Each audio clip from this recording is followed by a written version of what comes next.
41 number हम लोगों ने कहाँ तक किया है, याद है कल? किस श्लोक पे थे?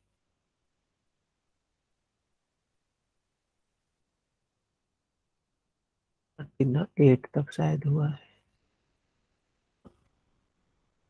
इस प्रकार हम लोगों ने देखा कि भगवान श्री कृष्ण ने अर्जुन को बताया कि सुख दुख, लाभ हानि, जय पराजय, यश अपयश को छोड़कर तू युद्ध के लिए तैयार हो।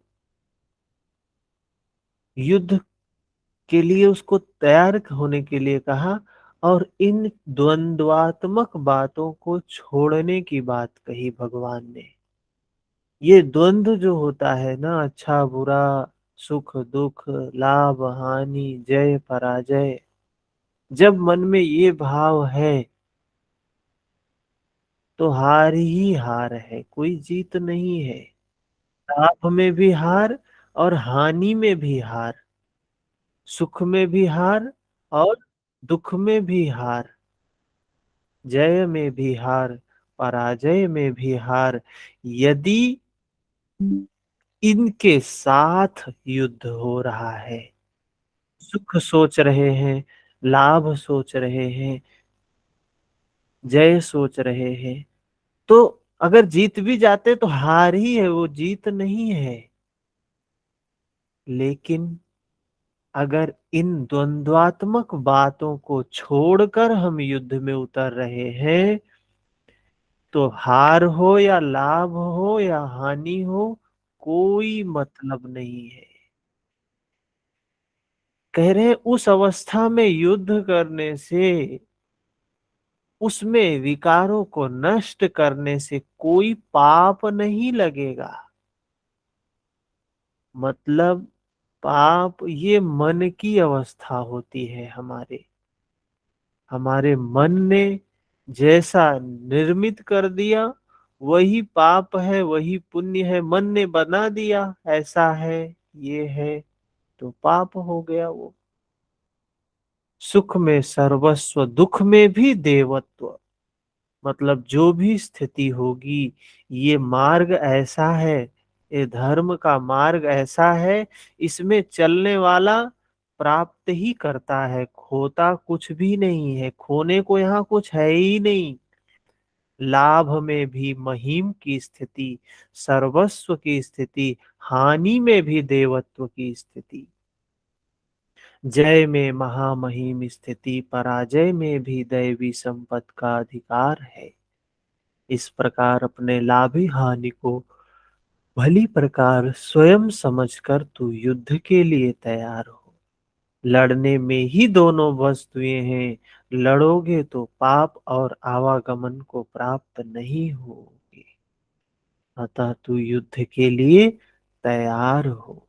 भगवान श्री कृष्ण ने अर्जुन को प्रेरित किया कि तू युद्ध के लिए तैयार हो। जो भी होने वाला है, इस युद्ध से बाहर निकलने पे ही होने वाला है। ऐसा ते भीता संख्ये बुद्धिर्योगे त्विमां शृणु। बुद्धया युक्तो यया पार्थ कर्म बंधनम प्रहास्यसि। पार्थ, यह बुद्धि तेरे लिए ज्ञान योग के विषय में कही गई है। क्या है? जो पीछे बताया भगवान ने ना, कहा ज्ञान योग के विषय में है। ज्ञान क्या है? जानना है, देखना है, साक्षी भाव से, दृष्टा भाव से, बिना किसी चाह के, बिना किसी तृष्णा के, बिना किसी कामना के, बिना किसी राग के, बिना किसी द्वेष। जो सत्य है, जो सच्चाई है, उसके संग होना है। कहा सत्संग। सत्संग होना है, उसको देखना है। ये विषय क्या है? भगवान कह रहे हैं ज्ञान योग है ये बात, ये ज्ञान योग का रहस्य है, कैसे हमको जीवन में धारण करना है, बिना द्वंद्व के, बिना राग के, बिना विकार के। कौन सी बुद्धि? यही कि युद्ध कर, यही कि बिना द्वंद्वों में उलझे तू उनको साक्षी भाव से जान। और किस विषय में बताया? ज्ञान के विषय में। और ज्ञान हमको पता है दो काम करता है ज्ञान। एक तो काटता है, जैसे फसल, किसान फसल को काटता है हंसिए से, ऐसे ही ये ज्ञान विवेक के साथ, ये ज्ञान प्रज्ञा रूपी हंसिए के साथ काटता है संस्कारों को। और ज्ञान क्या करता है? दिखाता है। क्या दिखाता है? सत्य को दिखाता है, सत्य का दर्शन करवाता है। कौन सा सत्य दिखाता है? सत्य दिखाता है जो है। तो भगवान बुद्ध ने भी इन सत्यों को देखा है। तो सबसे पहला सत्य तो यही बताया कि सर्वम दुखम, सब दुख ही है यहाँ। ये दुखालय है।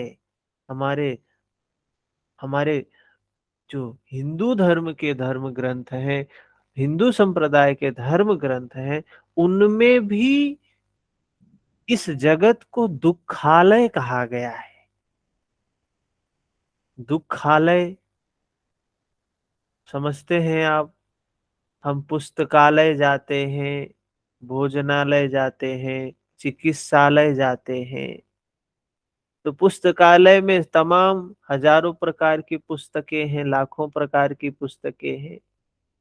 चिकित्सालय में हजारों प्रकार के रोगी हैं और हजारों प्रकार की दवाएं हैं। औषधालय में हजारों प्रकार की औषधियां हैं। भोजनालय में भोजन से ही संबंधित चीजें हैं। कोई व्यक्ति भोजनालय में जाके कोई पुस्तक खोजने लगे, भगवत गीता की किताब दे दीजिए तो मिलेगी? या भोज पुस्तकालय में जाके भोजन खोजे, एक प्लेट भोजन दे दो हमें, तो मिलेगा? नहीं मिलेगा। ऐसे ही ये जगत जिसमें हम जी रहे हैं, ये दुखालय है। इसको बताया ये दुखालय, यहाँ दुख ही है, तमाम भिन्न भिन्न प्रकार के दुख। किसी के जीवन में कुछ दुख, किसी के जीवन में कुछ दुख, किसी के जीवन में कुछ दुख। दुख ये पहली सच्चाई है, इसको अनुभूति करना है, इसको जानना है। हम दुख को जानना नहीं चाहते हैं। हम दुख से बचना चाहते हैं। अरे दुखालय में रह रहे हैं और दुख से बच जाएंगे? संभव है? उसको भी स्वीकार करना है, उसको भी स्वीकार करना है। जितना सरल तरीके से स्वीकार कर लेंगे उसे, उतना अच्छा हो जाएगा जीवन। ज्ञान योग में इतना ही है कि अपनी हस्ती को देखकर, अपनी क्षमता को देखकर, लाभ हानि का भली प्रकार विचार करके, कि जीतेंगे तो महामहिम स्थिति, हारेंगे तो देवत्व।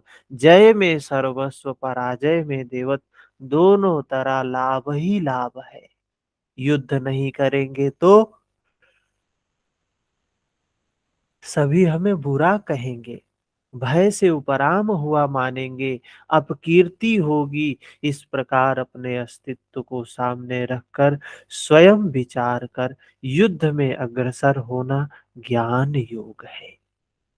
युद्ध में बढ़ना ही ज्ञान योग है। जो युद्ध को छोड़ के बैठ जाए, विकारों के अधीन हो जाए, वो ज्ञान योग नहीं है। प्रायः लोगों में भ्रांति है कि ज्ञान मार्ग में कर्म युद्ध नहीं करना पड़ता है, कर्म नहीं करना पड़ता है, युद्ध नहीं करना पड़ता है। ये भ्रम है लोगों में। समाज में धर्म के नाम पे, अध्यात्म के नाम पे अनेकों भ्रांतियां हैं। वे कहते हैं कि ज्ञान मार्ग में कर्म नहीं है, मैं तो शुद्ध हूँ, चैतन्य हूँ, अहम ब्रह्मास्मि, यही बोलते रहते हैं। हाँ, कहते हैं हम ब्रह्मास्मि, मैं ये शरीर नहीं हूँ, मैं ये नहीं हूँ, मैं वो नहीं हूँ, मैं ब्रह्म हूँ, शुद्ध हूँ, चैतन्य हूँ। ये सब बोलते रहते हैं, लेकिन पूरा ध्यान शरीर पर होता है। एक बाल सफेद होता है, उस बाल को भी नहीं स्वीकार कर पाते हैं। नहीं, कैसे सफेद हो सकता है, उसको काला लाके लगा देते हैं। सत्य है, बाल सफेद हो रहा है, ये सच्चाई है, लेकिन स्वीकार नहीं कर पाते हैं।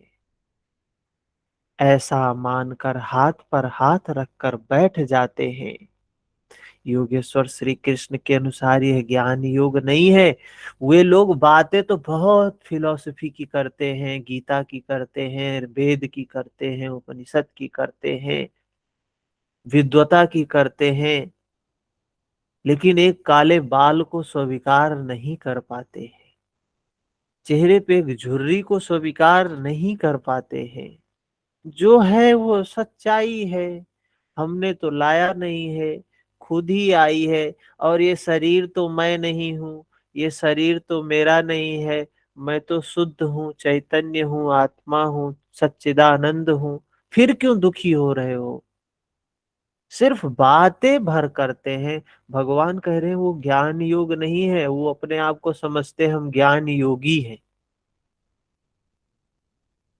ज्ञान योग में भी वही कर्म करना होता है, ज्ञान योग में भी वही कर्म करना होता है जो कर्म योग में करना होता है। ज्ञान योग क्या है? ये इसमें भी संस्कारों को नष्ट करना है, कर्म योग में भी संस्कारों को नष्ट करना है। दोनों में केवल बुद्धि का, दृष्टिकोण का अंतर है। ज्ञान मार्गी अपनी स्थिति समझकर अपने पर निर्भर होकर कर्म करता है, जबकि निष्काम कर्म योगी इष्ट के आश्रित होकर कर्म करता है। निष्काम कर्म योगी जो होता है वो किसके आश्रित? उस परमात्मा के आश्रित, उस ब्रह्म के आश्रित, उस सदगुरु के आश्रित होकर कर्म करता है। जबकि ज्ञान योगी आश्रित नहीं होता है, वो अपने आश्रित होके कर्म करता है। करना तो दोनों मार्गों में है, और वह कर्म भी एक ही है। भगवान कह रहे एक ही कर्म है। ये नहीं कह सकते कि हम ये करेंगे, हम राम को मानेंगे, हम कृष्ण को मानेंगे, तो हम बुद्ध को मानेंगे, तो हम उन्हें मानेंगे, हम उन्हें मानेंगे, वो ज्यादा पावरफुल है, मुक्त कर देंगे। कर्म तो आप मानो मनाओ किसी को, कर्म तो एक ही है।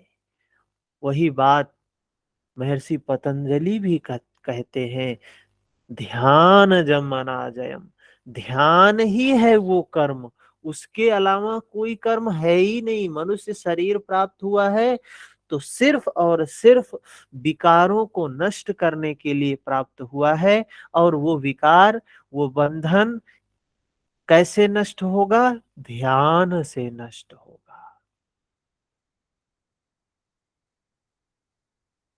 वही कर्म करना है जो निष्काम कर्म योग में किया जाता है।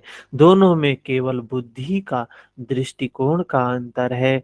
ज्ञान मार्गी अपनी स्थिति समझकर अपने पर निर्भर होकर कर्म करता है, जबकि निष्काम कर्म योगी इष्ट के आश्रित होकर कर्म करता है।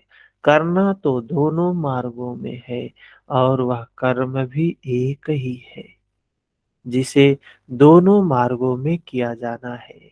केवल कर्म करने से के दृष्टिकोण दो हैं, कर्म करने के दृष्टिकोण दो हैं, एक ज्ञान है, एक कर्म है, लेकिन काम तो दोनों में एक ही है। अर्जुन, इसी बुद्धि को अब तू निष्काम कर्म योग के विषय में सुन। अब भगवान कहते हैं तो अब इसी चीज को निष्काम कर्मयोग के विषय में भी सुन। जिससे युक्त हुआ तू कर्मों के बंधन का अच्छी तरह नाश करेगा। देखिए, कर्म योग भी बंधन का नाश करता है, ज्ञान योग भी बंधन का नाश करता है। यहाँ श्री कृष्ण ने कर्म का नाम पहली बार लिया है, लेकिन यह नहीं बताया कि कर्म है क्या, ये नहीं बताया। अभी पहले ये बताते हैं, उसकी विशेषता बताते हैं। कर्म योग की विशेषता बताते क्या है कर्म योग। तो 40 नंबर में बता रहे हैं, नेहाभि क्रमनाशो अस्ति प्रत्यवायो न विद्यते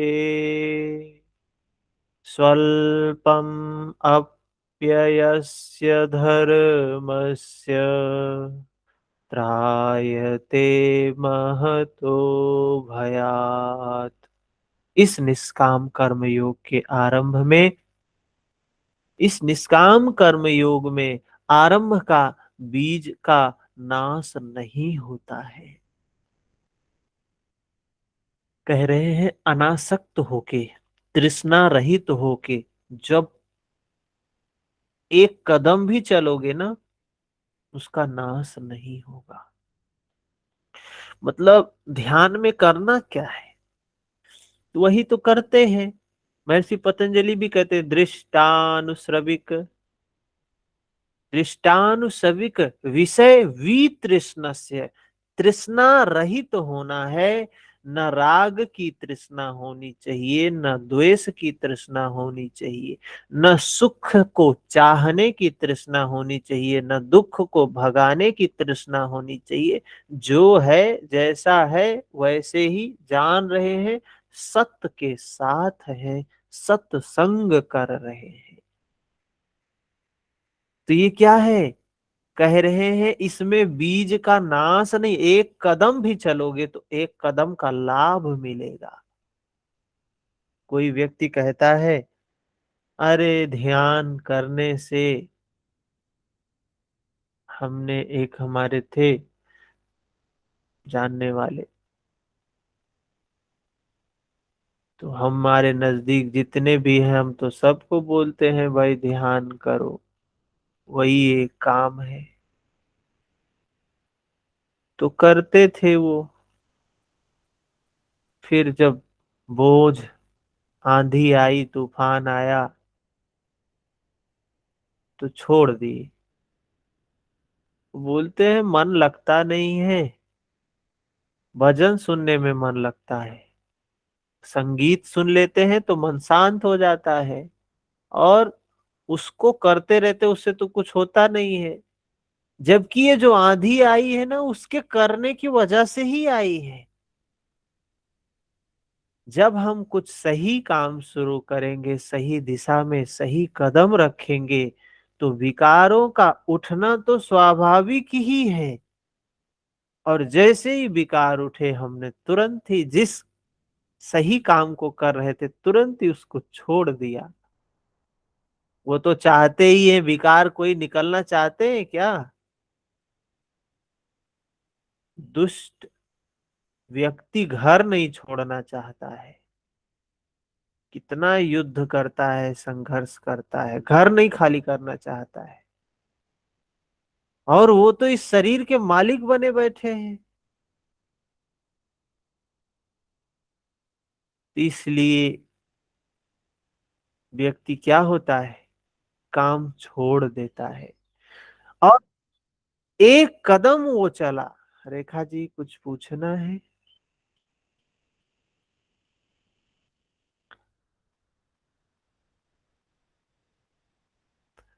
एक कदम व्यक्ति चला, परिणाम उसी का आया है। व्यक्ति समझ, इसीलिए कहते धर्म ग्रंथों को सुनते रहना चाहिए। साधना जब चलती रहे, धर्म के मार्ग पे, अध्यात्म के मार्ग पे चलते रहे, तो धर्म को सुनते भी रहे। सुनते रहेंगे, एक एक कदम आगे बढ़ते रहेंगे, तो बात समझ में आएगी कि ये तो पूरी गीता चलने वाली है। साथ चलती है। ये कोई पुस्तक नहीं है सिर्फ पढ़ के समझ लो, रट लो, ये कर लो, वो कर लो। गीता तो साथ लेकर चलने वाली है। कोई व्यक्ति अध्यात्म के मार्ग में, धर्म के मार्ग में, मन को निर्मल करने के मार्ग में चलेगा, तो बिना गीता के, बिना योग सूत्र के, बिना रामचरितमानस के पार नहीं हो सकता है। ये नौका है पार करने की। इस पे बैठ जाएंगे तो पार हो जाएंगे। और सिर्फ इसको पढ़ते रहेंगे, सुनते रहेंगे, समझते रहेंगे और बैठेंगे नहीं इस पे, तो पार नहीं हो सकते हैं। पूरी दुनिया में यही हो रहा है। नाव की बड़ी महिमा हो रही है। बड़ी अच्छी नाव है, ऐसी है, वैसी है, ये करती है, वो करती है। कितने युद्ध तर्क वितर्क बहस चलते हैं, लेकिन उस नाव पे बैठ के पार नहीं होते हैं। ये भगवत गीता है, ये रामचरितमानस है, ये योग सूत्र है। इन सब का काम यही है, भव सागर को पार करवा देना, मन को नितांत निर्मल करवा देना। इनका सबका परम लक्ष्य एक ही है।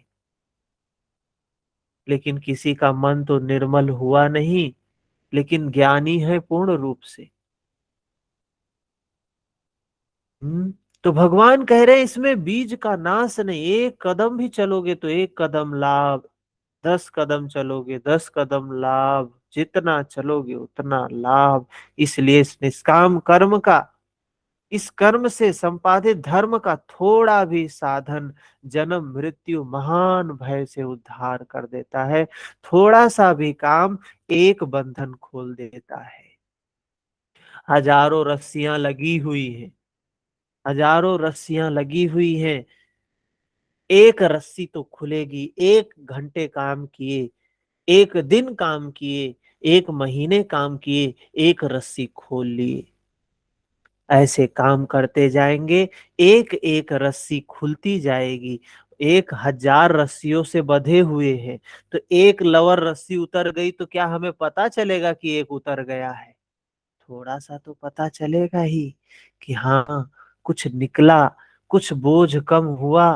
पता चलता है। सही मायने में अगर सही दिशा में चल रहे हैं, तो पता चलता है कि हाँ, दुख कल की अपेक्षा आज कम हुआ है। दुख कल की अपेक्षा में आज कम हुआ है। जितने कदम सही दिशा में जाते जाएंगे, उतने ही सही दिशा में दुख कम होता जाएगा। सच्चाई को समझते जाएंगे, जीने की कला आती जाएगी। दुख का मतलब ये नहीं कि दुख समाप्ति हो जाए। दुख दुखालय है तो दुख तो रहेगा ही यहाँ। दुखालय जब ये है तो दुख रहेगा, लेकिन जीने की कला आती जाएगी, कला आती जाएगी। तैरना आ जाएगा। कोई मछली कहे पानी में, पानी ना रहे, पानी में रहती है तो तैरना आना चाहिए उसे। तैरना आता है तो पानी से कोई मतलब नहीं है, पानी ही उसका जीवन है। बिना दुख के जीवन भी नहीं है। किसी के जीवन में दुख ना हो, कौन ऐसा हुआ जिसके जीवन में दुख ना हो? हमारे सामने मर्यादा पुरुषोत्तम भगवान श्री राम है। कितने भगवान हैं! चक्रवर्ती सम्राट के पुत्र हैं, भविष्य के राजा हैं। लेकिन दुख देखिए तो जैसे लगता है उनके जीवन में जितना दुख था, उसका एक भी अंश हमारे जीवन में नहीं है। बस बात ये थी कि उन्होंने सहजता से स्वीकार कर लिया, सरल तरीके से स्वीकार कर लिया। बिल्कुल सहज थे, बिल्कुल सरल थे। हर परिस्थिति में सहज थे, हर परिस्थिति में सरल थे।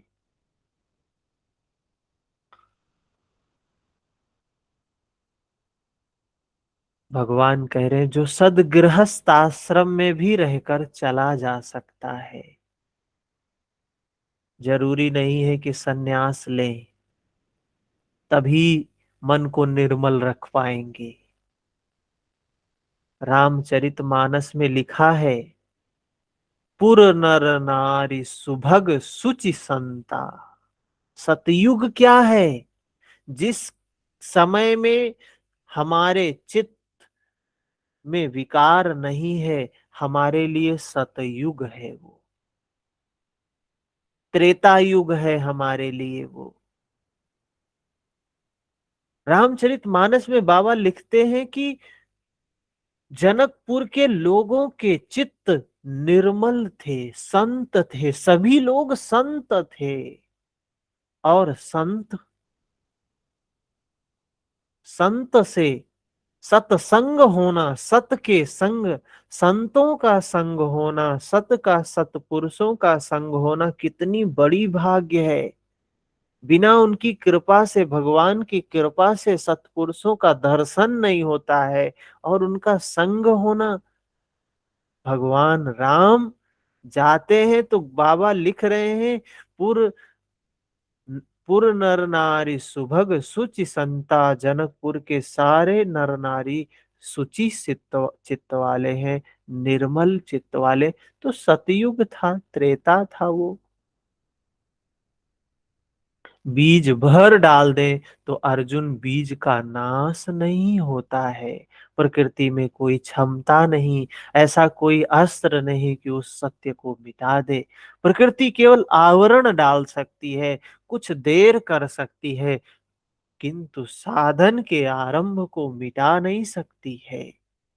जब हम इस मार्ग में आगे बढ़ते हैं तो प्रकृति बाधा, विघ्न हो सकता है, आ सकता है। जिसमें काम है, क्रोध है, लोभ है, मोह है, अहंकार है, राग है, द्वेष है, ये विकार आते हैं, आते ही आते हैं, आना ही है।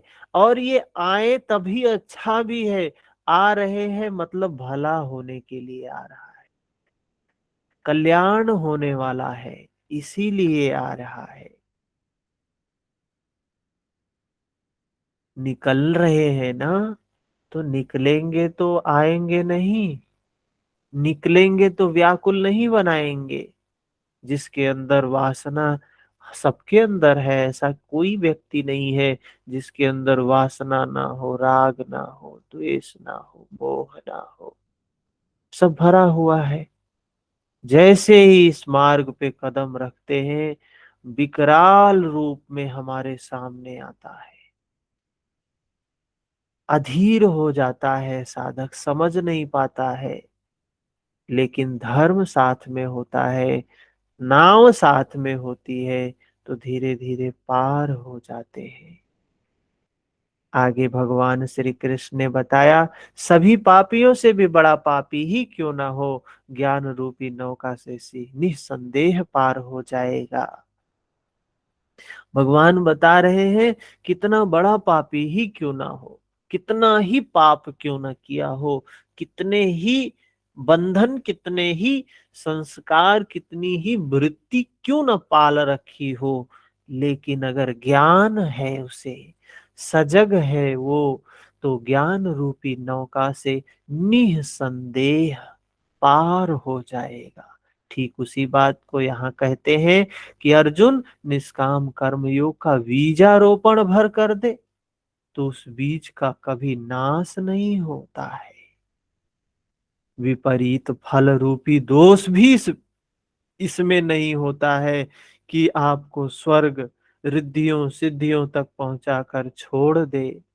आप यह साधन भले छोड़ दें, किंतु यह साधन आपका उद्धार करके ही छोड़ेगा।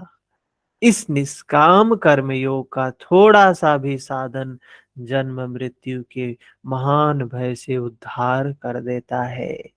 ये ऐसा साधन है ना, मैं बताऊं आपको, कि बस चलना शुरू कर दो, और ये जब पकड़ लेगा ना, तो ये आपको नहीं छोड़ेगा। ये मार्ग ऐसा होता है धर्म का, ये मन को निर्मल करने की विधा ऐसी होती है ना। ये जब ये रोग हो जाता है, ये जब पकड़ता है, तो आप रुकना भी चाहो तो नहीं रुक सकते हो। ये पार करवा ही देगा, उस पार पहुंचा ही देगा। ऐसी नाव है ये। समझ नहीं होता है तो हम बहिर्मुखी बहिर्मुखी पूरे जीवन बहिर्मुखी होते हैं, कामनाओं के पीछे भागते रहते हैं, विषयों के पीछे भागते रहते हैं, और कुछ नहीं मिलता है, कुछ भी नहीं प्राप्त होता है। हाथ में तो सिर्फ दुख। भाई दुखालय है तो दुख आना स्वाभाविक है। और जीवन जीने की कला नहीं सीखी तो दुख देख के व्याकुल होते हैं। जैसे कोई व्यक्ति हाथ में कोयला रखे फेंक दे, फिर हाथ में गरम कोयला रख ले उसको भी फेंक दे, हाथ में लाल कोयला रखे उसको भी फेंक दे, और सुख खोज रहा है वहां पे कोयले की खदान में। वो सुख खोज रहा है, प्रकाश खोज रहा है, तो वहां तो काला ही काला है, वही मिलने वाला है। अग्नि ही अग्नि है, ताप ही ताप है। निकल सकते हैं, हर मनुष्य निकल सकता है। हमें वो मार्ग मिला है, उस मार्ग पर हम चल रहे हैं। आप भी उस मार्ग पर चल सकते हैं। जो गीता कह रही है अक्षरशः घटित हो रहा है जीवन में। ये आप नहीं समझ रहे हैं तो अज्ञान है। अगर वही चीजें जीवन में जो घटित हो रही है समझ में आ रहा है तो कल्याण है। फिर गीता लेकर चल रही है ये। अभी जो चीजें हो रही हैं हमारे जीवन में, मैं व्यक्तिगत अपने जीवन की बात बताऊं तो जैसे गीता में जो जो चीजें आ रही हैं जीवन में, वो अवस्थाएं बिल्कुल प्रत्यक्ष ऐसी स्थितियां होती जा रही है, ऐसी घटनाएं घटती जा रही हैं जैसे गीता ही लेके चल रही है।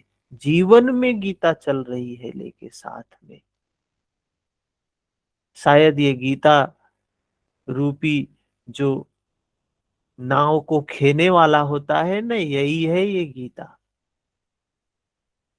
ये ना होती तो हम डूब ही जाते इस सागर में, इस बहाव में, इस धारा में।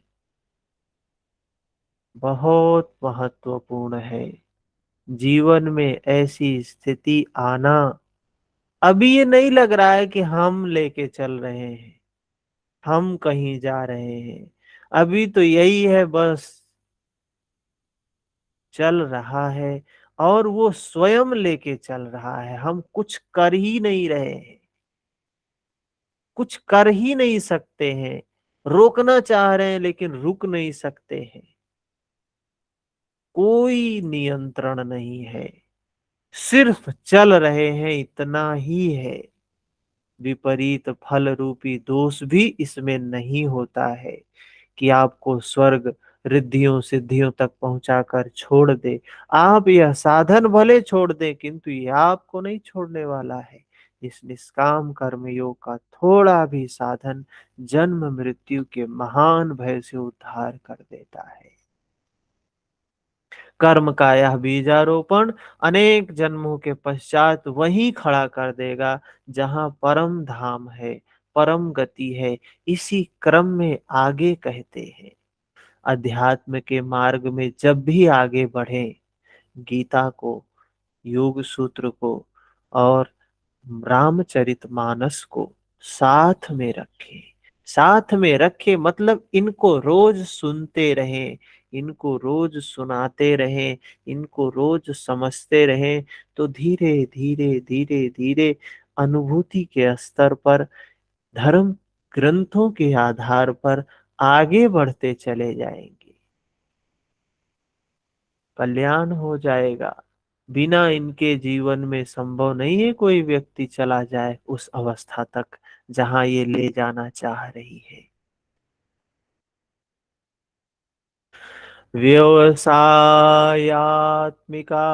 बुद्धि रेकेह कुरु नंदन, बहुशाखारानन्ताश्च बुद्धयो व्यवसायिनाम्। अर्जुन, इस निष्काम कर्म योग में क्रियात्मिका बुद्धि एक ही है। क्रिया एक है और परिणाम भी एक ही है। आत्मिक संपत्ति ही स्थिर संपत्ति है। आत्मिक संपत्ति ही स्थिर संपत्ति है। इस संपत्ति को प्रकृति के द्वंद्व में सनय सनय अर्जित करना, आत्मिक संपत्ति को अर्जित करना क्या है? यही व्यवसाय है। यह व्यवसाय निश्चयात्मक क्रिया भी एक ही है। तब तो जो लोग बहुत सी क्रियाएं बताते हैं, क्या वे भजन नहीं करते? क्या वे साधना नहीं करते? श्री कृष्ण कहते हैं हाँ, वे साधना नहीं करते हैं, वे भजन नहीं करते हैं। वे उन पुरुषों की बुद्धि अनंत शाखाओं वाली होती है, इसलिए अनंत क्रियाओं का विस्तार कर लेते हैं। अनंत शाखाओं वाली होती है, इसलिए अनंत क्रियाओं का विस्तार कर लेते हैं। 42 नंबर श्लोक। यामिमां पुष्पितां वाचं प्रवद्यन्त्य विपश्चितः वेदवादरताः पार्थ नान्यदस्तीति वादिनः।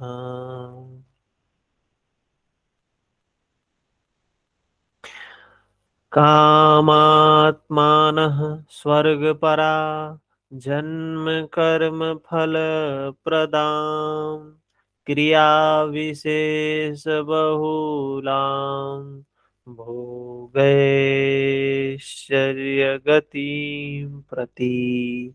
पार्थ, वे कामात्मानः, कामनाओं से युक्त, वेद वादरता, वेद के वाक्यों में अनुरक्त, स्वर्ग परा, स्वर्ग को ही परम लक्ष्य मानते हैं कि इससे आगे कुछ नहीं है, ऐसा कहने वाले अविवेकी जन जन्म मृत्यु रूपी फल देने वाली भोग और ऐश्वर्य की प्राप्ति के लिए बहुत सी क्रियाओं का विस्तार कर लेते हैं। ये जो तमाम प्रकार की धर्म के नाम पे, साधना के नाम पे, मुक्ति के नाम पे तमाम प्रकार की क्रियाएं समाज में दिखाई देती है ना, भगवान कह रहे हैं वो जिन्होंने उनको बनाया है, जो उनको सिखा रहे हैं, निश्चित क्रिया तो एक ही है। उसके अलावा कोई बात कर रहा है तो समझ लो इधर खेल खेल रहा है, अपना वो दुकान बना रहा है। भगवान कह रहे हैं वो कामात मान, कामनाओं से भरे पड़े हैं। वेदवादरता, वेद के वाक्यों में अनुरक्त हैं। वेदना को उन्होंने जाना नहीं, अनुभूति उनकी है नहीं, अनुभूति तो कुछ नहीं है, सिर्फ शब्दों में अनुरुक्त। कोई बोल रहा है कुछ?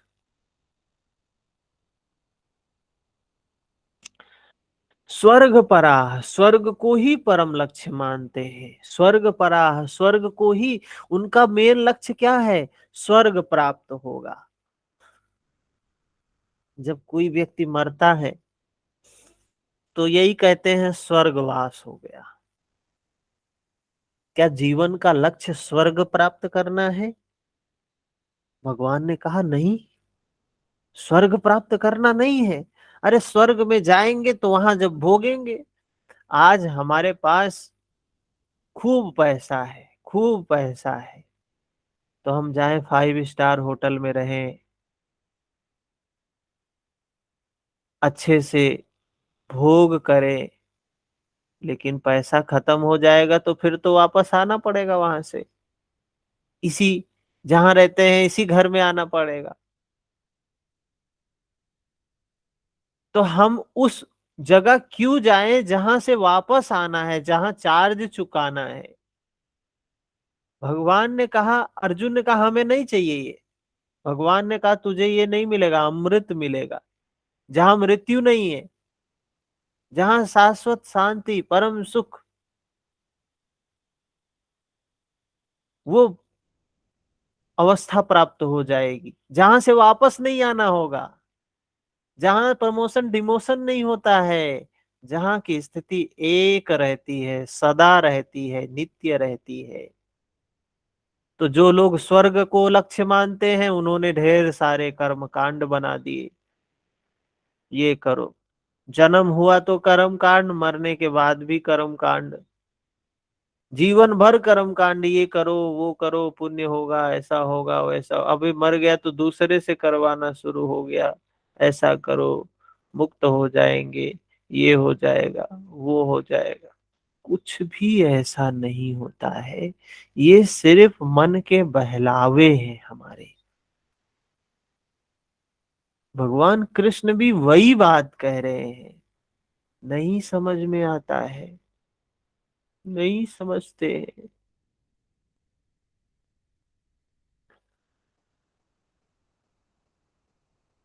कोई व्यक्ति जब मर जाता है तो कहीं कहीं गीता का पाठ होता है ना, सुना है?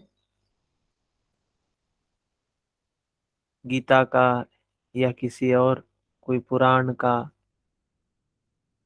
क्या होता है, उसको सुन के थोड़ी सी होश आएंगे, थोड़ा ज्ञान होगा, थोड़ी समझ बढ़ेगी। हाँ, इस वे में किया जाए, इस तरीके से किया जाए तो शायद कुछ लाभ तो मिलता है। लेकिन क्या करते हैं, सिर्फ बोलते हैं, ऐसे ही पाठ कर लेते हैं, सोचते पाठ करने से हम क्या हो जाएंगे, पार हो जाएंगे। एक तो तोते का बच्चा, जिसको सुग्गा बोलते हैं, क्या हुआ, उड़ रहा था और उड़ते उड़ते किसी बड़े पक्षी ने उसके ऊपर आक्रमण कर दिया, तो घायल होके बेचारा नीचे गिर गया। तो संयोग से नीचे जब गिरा तो किसी संत के सामने गिरा। तो संत के सामने गिरा तो उस संत ने उसको उठाया, बड़ी मैत्री से, बड़ी करुणा से उसकी सेवा की, उसको ठीक कर दिया। तो उसके प्रति बहुत करुणा दया जागी कि बेचारा हमारे पास गिर गया तो हमने तो इसको ठीक कर दिया, लेकिन इसके जीवन में बहुत संघर्ष आएंगे, बहुत समस्याएं आएंगी। तो उसने उसको सिखाना शुरू किया, पढ़ाना शुरू किया। चल तुझे थोड़ी ज्ञान की बात दे देते हैं, क्या, तुझे हम बता देते हैं, ये जो जीवन में अभी कष्ट आया ना, ये अभी पहला ही था, समझ तेरे जीवन में ऐसे न जाने कितने कष्ट आएंगे। तू सुन, ये जो शिकारी लोग घूमते हैं, इनसे सावधान रहना। एक शिकारी आएगा, दाना डालेगा, जाल बिछाएगा, ऐ सुग्गे तू सावधान रहना, दाना चुगने नहीं जाना। ऐ सुग्गे तू सावधान रहना, दाना चुगने नहीं जाना। उसको सिखाया, बड़े मैत्री से सिखाया। वो सुग्गा भी बोलने लगा, रोज बोलने लगा। सुग्गा बराबर उसका उच्चारण करने लगा। एक शिकारी आएगा, दाना डालेगा, जाल बिछाएगा, ऐ सुग्गे तू सावधान रहना, दाना चुगने नहीं जाना। रोज ऐसे बोलने लगा, वो पाठ करने लगा, बराबर बोलने लगा। और उसके बाद छोड़ दिया उस तोते को। बोला अब हमने तुझे सिखाया है, तू जा सब सिग्गों को सिखा दे, सारे तोतों को सिखा दे। उड़ा, गया अपने समुदाय में, अपने संप्रदाय में, सारे तोतों को सिखाया, हमने ज्ञान की बात सीखी है, तुम लोग भी सीख लो। तो तोते होते हैं नकल करने के बहुत तेज होते हैं। एक ने जो बोल रहे थे सारे तोते वही बोलने लगते हैं। शिकारी आएगा, दाना डालेगा, जाल बिछाएगा, ऐ सुग्गे सावधान रहना, दाना चुगने नहीं जाना। सारे तोते बोलने लगे। एक शिकारी की तबीयत खराब हो गई तो उसने अपने बेटे को बोला। एक शिकारी था, वो जंगल से पक्षियों को पकड़ के ले जाके बेच देता था बाजार में। तो उसने अपने बेटे को भेला, बोला जाओ वहां पे दाना डाल के जाल बिछा देना, और पक्षी आएंगे फंस जाएंगे, उनको लेके आना, फिर हम बाजार में बेचेंगे। वो आता देखता है ये तो तोते सारे पहले से ही सब इनको पता है, ये पहले से ही वही बात बोल रहे हैं। बड़ा विचलित होता है। अरे, वापस जाता है, बताता है पिताजी ऐसा हुआ, सारे तोते तो सारी बातें पहले से जान रहे हैं, कह रहे हैं दाना चुगने नहीं जाना। तो वो तो शिकारी था, अनुभवी था, उसने कहा उनको बोलने दो, चलो तुम। लेके जाता है, कहता है दाना डालो, जाल बिछाओ, और चलो इधर आ जाओ। सारे तोते, ज्ञान तो था लेकिन अनुभूति नहीं थी, अनुभूति नहीं थी। आते हैं फंस जाते हैं उसमें।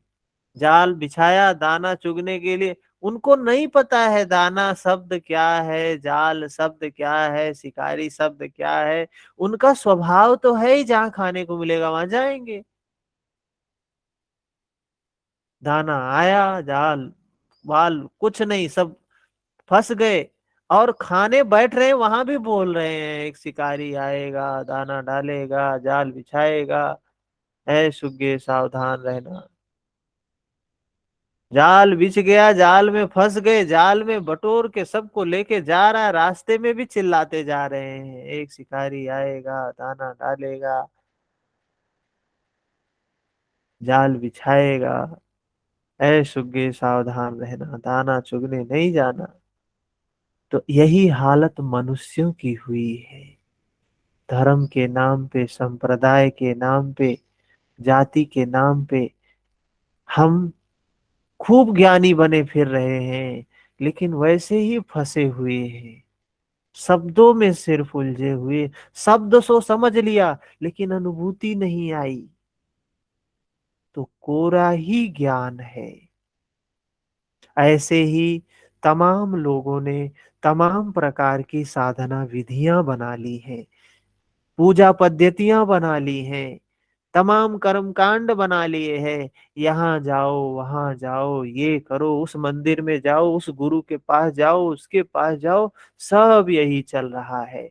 भगवान कह रहे हैं अविवेकियों की बुद्धि अनंत भेदों वाली होती है, वे फल वाले वाक्य में ही अनुरक्त रहते हैं, वेद के वाक्यों को ही प्रमाण मानते हैं, स्वर्ग को ही श्रेष्ठ मानते हैं, उनकी बुद्धि बहुत से भेदों वाली होती है।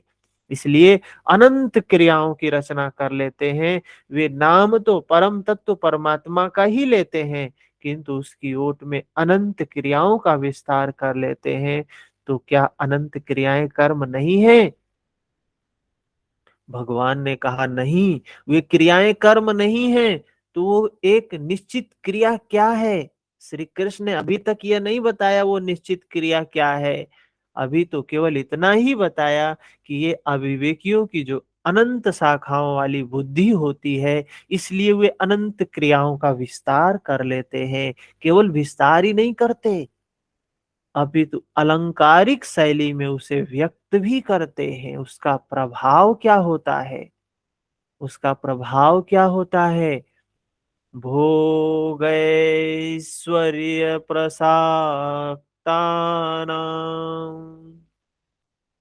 तया प्रहित चेतसां व्यवसायात्मिका बुद्धि समाधौ न विधीयते। उनकी वाणी की छाप जिन जिन के चित्त पर पड़ जाती है, अर्जुन, उनकी भी बुद्धि नष्ट हो जाती है। ना कि वे कुछ पाते हैं, उस वाणी द्वारा हरे हुए चित्त वालों के और भोग ऐश्वर्य में आसक्ति वाले पुरुषों के अंतःकरण में क्रियात्मिका बुद्धि नहीं रह जाती है। इष्ट में समाधिस्थ करने वाली निश्चयात्मिक क्रिया उनमें नहीं होती है। ऐसे अविवेकियों की वाणी कौन सुनता है? उनके पास कौन जाता है? ये तमाम प्रकार के बाबा मार्केट में है, देख रहे हैं आप। कौन जाता है उनके पास? मुक्ति की इच्छा वाले नहीं जाते हैं उनके पास। उनके पास तो वही जाते हैं जिनके मन में कामनाएं हैं। कामनाओं को नष्ट करने वाले उनके पास नहीं जाते हैं।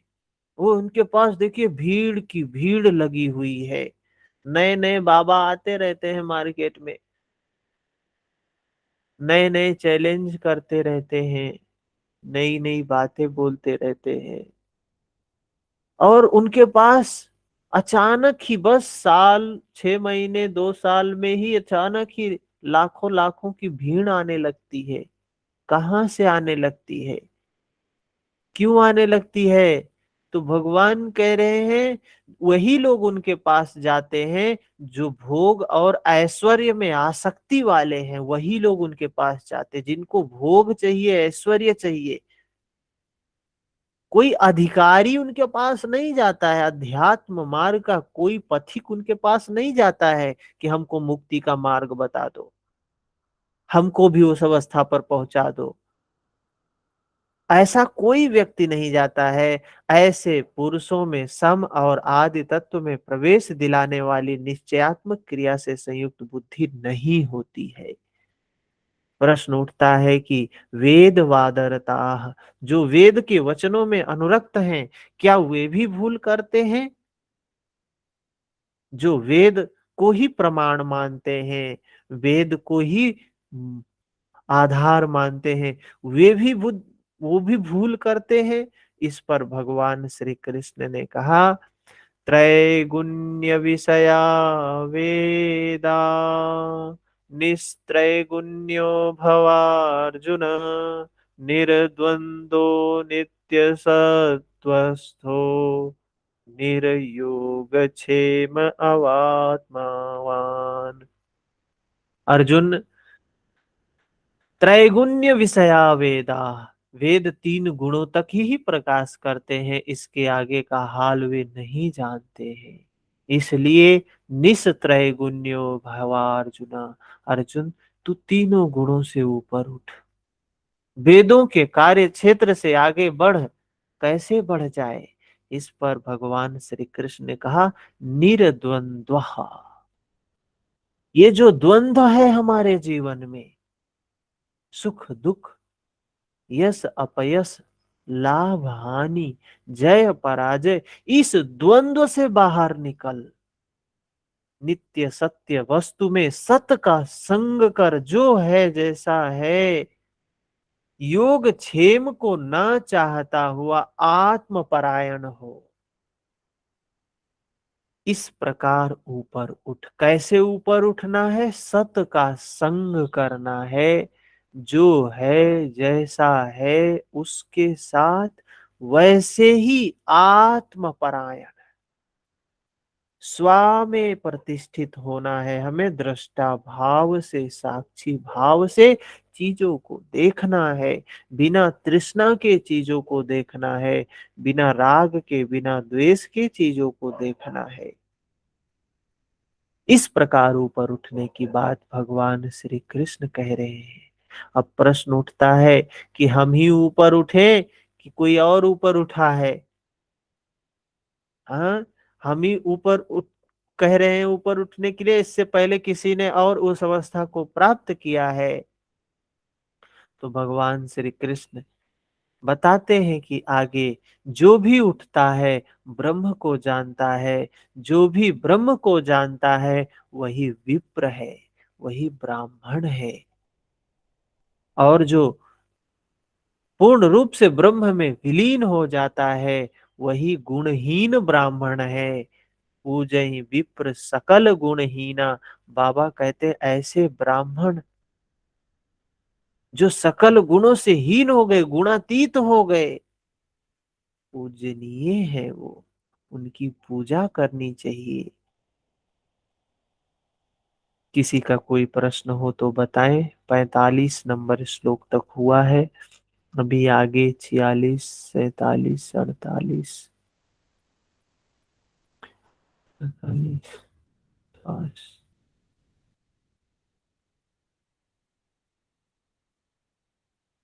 है अभी।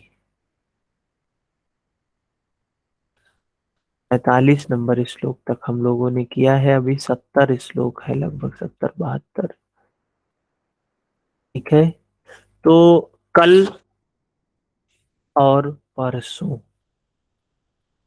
2 दिन बंद रखते हैं, क्योंकि ये सुबह में जाएंगे घर, अभी आज तो घर पे वो मना स्थिति नहीं हो पाती है, उतना एकांत नहीं हो पाता है, उतनी सहजता नहीं हो पाती है कि ऐसी चीजें की जा सके। 2 दिन पूर्ण रूप से अपने जो त्योहार है उसको जिए। और आप सभी को होली की ढेर सारी शुभकामनाएं। होली ये रंगों की होली है। हाँ, इस समय, ये जो समय चल रहा है, प्रकृति अपने आप में रंगी हुई है। कल हमने देखा कि प्रकृति का क्या सुंदर दृश्य, कितने अच्छे अच्छे फूल इस समय पेड़ों पर हैं। बड़े बड़े पेड़ों पर बड़े सुंदर सुंदर फूल हैं। तो ये नव वर्ष का आगाज है। देखें, हम लोग नव वर्ष बनाते हैं 1 जनवरी को, पूरी दुनिया मनाती है, लेकिन प्रकृति अपना नव वर्ष अभी मनाने जा रही है। होली के बाद अंतिम त्योहार, इस वर्ष का अंतिम त्योहार है होली, जिसमें हम अपने सारे विकारों को समाप्त करके एक दूसरे से मैत्री, प्रेम, सद्भावना से रंगते हैं। ये रंग क्या है? मैत्री का रंग है, करुणा का रंग है, प्रेम का रंग है। इसमें रंगे तो सफल होली हुआ। बाहर के रंग को लगा दिया, जबरदस्ती पकड़ के, कोई नहीं लगवाना चाहता है बाहर का रंग। लेकिन मैत्री, करुणा, मोद, इस रंग से हर व्यक्ति अपने आप को रंगना चाहता है। तो ऐसे रंगों से अपने आप को रंगे, अपने मन को निर्मल करें, ध्यान करें, धर्म को धारण करें, और जो आने वाला है नव वर्ष, प्रकृति का नव वर्ष, उसके लिए अपने आप को तैयार करें। ढेर सारी शुभकामनाएं।